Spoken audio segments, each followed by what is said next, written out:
Imagine this. You're sitting in a conversation, and suddenly someone drops words like Bitcoin, Ethereum, blockchain.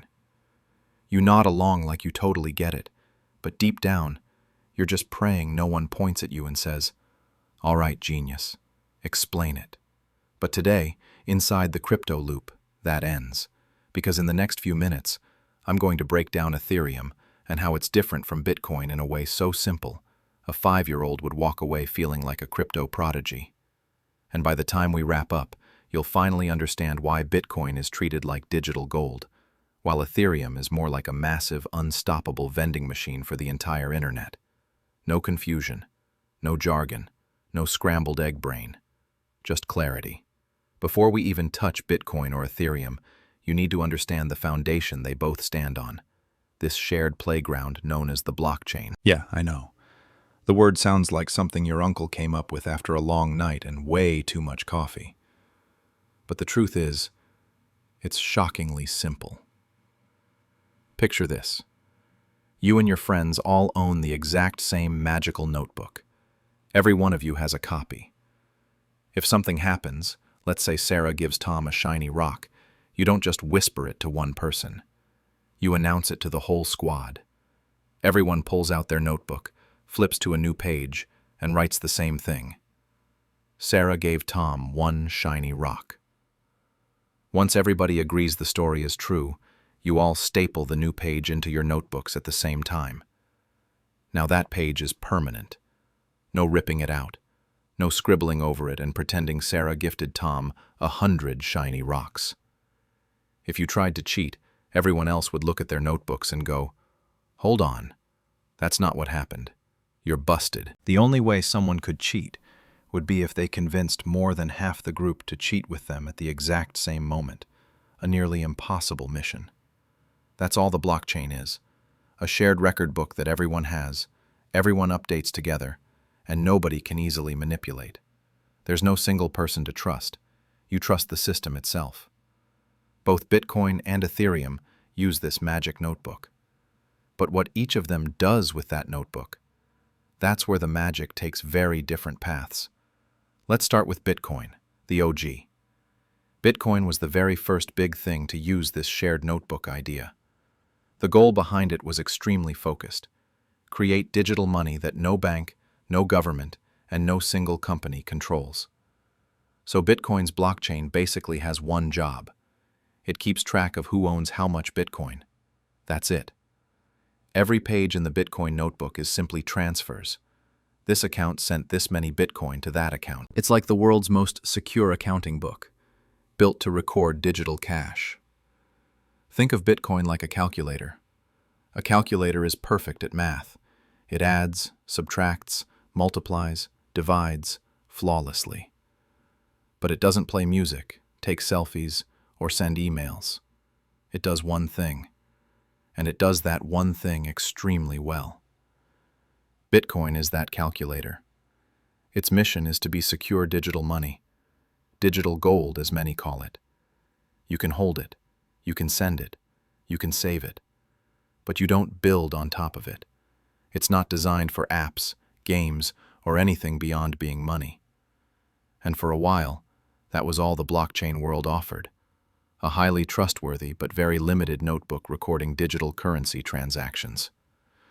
But then a new wave of developers looked at this notebook and went, "Hold up, if this thing is good at recording information that nobody can tamper with, why stop at money? Why not write rules, instructions, little programs? Why not turn these pages into something way more powerful?" And that spark of curiosity gave birth to Ethereum. If Bitcoin is a calculator, Ethereum is a smartphone. You can still use a smartphone as a calculator, sure, but it also takes photos, runs games, connects to the internet, streams music, and holds millions of apps. It's not a tool, it's a platform. That's exactly what Ethereum is. A blockchain that doesn't just track money, it can run code, actual programs, real applications, rules, contracts, anything that a developer can dream up.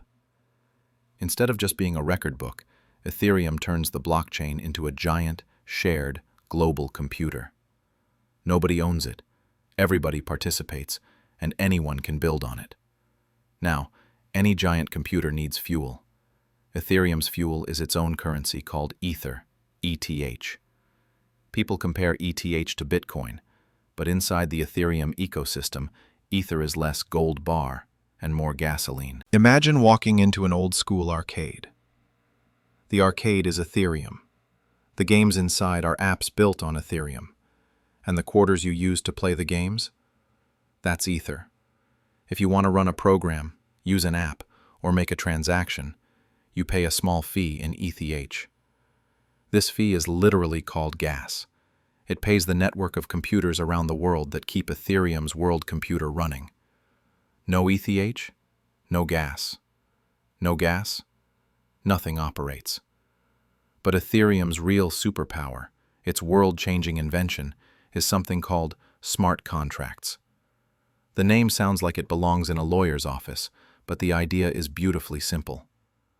A smart contract is just a digital agreement written in code. Once it's on the blockchain, it can't be changed, and it enforces itself. Automatically. No middlemen. No negotiation. No, bro, I swear I'll pay you tomorrow. Just code that executes exactly the way it was written. Think of it like a vending machine. A vending machine doesn't care who you are, how your day is going, or whether you're trustworthy. If you put in $2 and press the right button, you always get the chips. The machine follows the rule with zero emotion and zero exceptions. Smart contracts are vending machines for digital rules. You can make a simple contract for a friendly bet. Both players send $10 in. The contract waits for the game score. If the home team wins, all $20 go to you. If the away team wins, all $20 go to your friend. Instant. Automatic. No chasing your buddy. No arguments. Just code doing what code does best. And these smart contracts form the backbone of everything built on Ethereum. Apps, marketplaces, games, financial tools, whole communities. These are called dApps, decentralized applications. The key word is decentralized, meaning no single company or CEO can shut them down or rewrite the rules. Think about the apps on your phone right now. Your bank controls your banking app. A giant company controls your social media. They decide the rules. They can lock you out whenever they want. But a dApp on Ethereum? Nobody owns it. The rules are baked into the smart contracts. To change anything, the community, not a corporation, would have to agree. It's the difference between living under a king and living in a town where everyone gets a vote. And because Ethereum lets you program almost anything, people began creating things Bitcoin could never support. One of the most famous examples? NFTs. Before the hype and the memes, NFTs are simply digital items that can't be swapped for something identical. Fungible means interchangeable, like two $10 bills or two Bitcoins.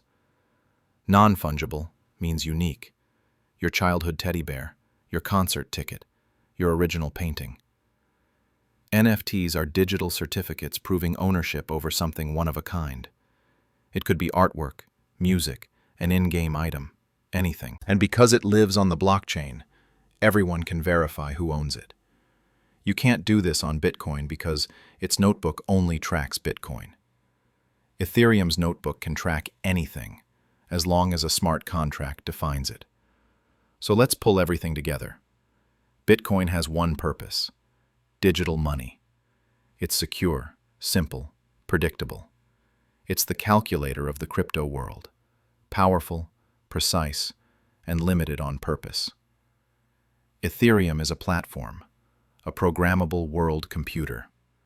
It runs apps, games, markets, contracts, whole ecosystems.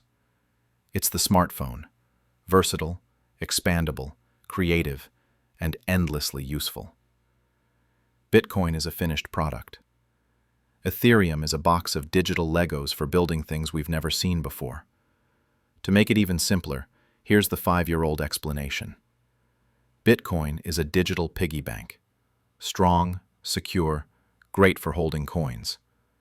Ethereum is a magical toy factory. You need special tokens, Ether, to make the machines run. But once they're running, you can create anything your imagination allows. And now, you actually understand this stuff. You're not the person nodding awkwardly at the crypto conversation anymore.